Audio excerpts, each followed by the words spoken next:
Warming up ahead of a crucial race, these athletes are eyeing a top 3 finish that would guarantee a place in Uganda's mixed relay team. Here, a competitive lineup that includes world junior steeplechase runner Jacob Araptani and Olympian Halima Nakai draw up to the start line. The weather conditions worrying the athletes much. An earlier downpour changed the 2-kilometer course, making it damp in some areas. But Ronald Musagala made the most of it to upstage the park. He took first position in the men's category, with Geoffrey Luto and Mayanja Abdu completing the men's podium places. Overall, the weather was not favorable for us, but we had guys from Captura, they were like, this is now a good weather. That's why you see on the start lap time, open there with a big gap. So I had to fall because this is like a sprinting race. Dokas Ajok, who missed out on an Olympic place, finally made the men's, securing top position in the women's category, as Winnie Nanyondo and Chebet Esther took second and third place. I'm really happy for this because it is my biggest race. I'm starting to run. Just last time the accident happened to me, so I missed the other one. So this is my good beginning. The qualifying race has put Uganda's runners in what should be a comfortable position. Precision, though, will be demanded when they face stiffer opposition next month, and that is something the coaches are keen to work on. And with barely any rest, the athletes are taken through some pointers. Uganda should work more on having the 2-kilometer runners basing in Kampala. If they are to go to high altitude, they should go for a very short duration, then they come back here. Why? They acclimatize to the weather, and that is one of the biggest problems we've been having. Last month, the IAAF gave a stamp of approval on the course, but local organizers are already raising concerns over its delayed completion. We have here this ground. By now, we should have planted the grass here, and those who are supposed to release funds have not released funds up to now. So we had hoped 1 week after the test run, this place will have been planted with the grass. It is not. More than 400 athletes are expected to compete here next month. Kenya and Ethiopia are favorites to come up top in the world meet. Ssenyange, CGTN, Kampala, Uganda.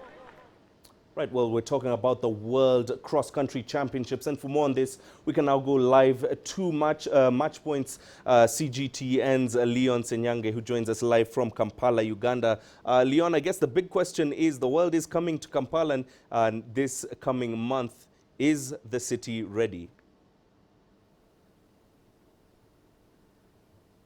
Well, Mahwe, I should say definitely the city is ready, of course, save for the particular areas on the course itself. The 2-kilometer distance course has had a couple of works done on it. It is centered right in the capital of the city at the Kololo Independence Grounds. Now, part of that particular area has asphalt on it, and like from the earlier story, that particular area has to be covered with grass. That is something the organizers had planned out to do, at least by the end of January. Unfortunately, of course, the funds are taking, quite a bit of time to come through. Just approximately 220,000 US dollars are needed for this particular event. The government here is supposed to provide approximately 80% of that. And the organizers, the local organizers, are frustrated with the particular delays, of course, because of the bureaucracy. But there's still positivity that definitely the event will go on, and with a couple of weeks, Uganda, I should say, will be ready to host this the World Meet. Now, Leon, obviously Uganda being the host nation, I guess the big question is the federation there confident that they've picked a team strong enough to compete with the likes of Kenya and Ethiopia? I certainly believe that there were lessons learned, of course, from the 2015 event and also the African Championship that Uganda hosted. There's some confidence within the federation and within the athletes themselves that Uganda can actually compete against the Kenyans and Ethiopians. Still, there's a worry, though, because the athletes from those particular countries are really strong. But I spoke to a coach earlier today from, of course, the qualification today, and he says that Uganda has to prepare quite well. He says that while Kenya itself has held as many as 9 events, cross-country events, Uganda has only held 2. So, of course, that gap is... All right. That was Leon Ssenyange. We seem to have lost the signal there, but that was Leon Ssenyange talking to us about next month's World Cross Country Championships, which will, of course, be taking place in Kampala. Well, let's take a look at some notable names in individual cross-country competition in history. Let's begin with the senior men.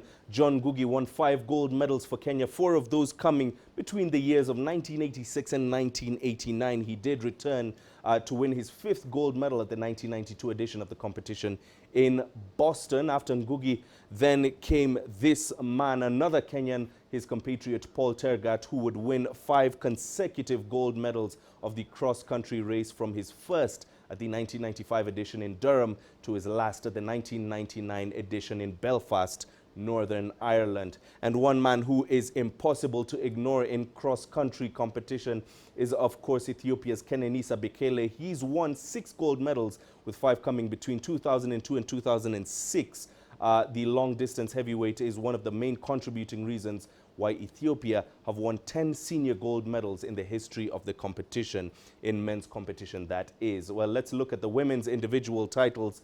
Zola Budd, who won back-to-back titles back in 1985 and 1986. On this occasion, she was, of course, running for England, but she would later run for South Africa. She is, of course, often remembered for the fact that she would run her races barefoot.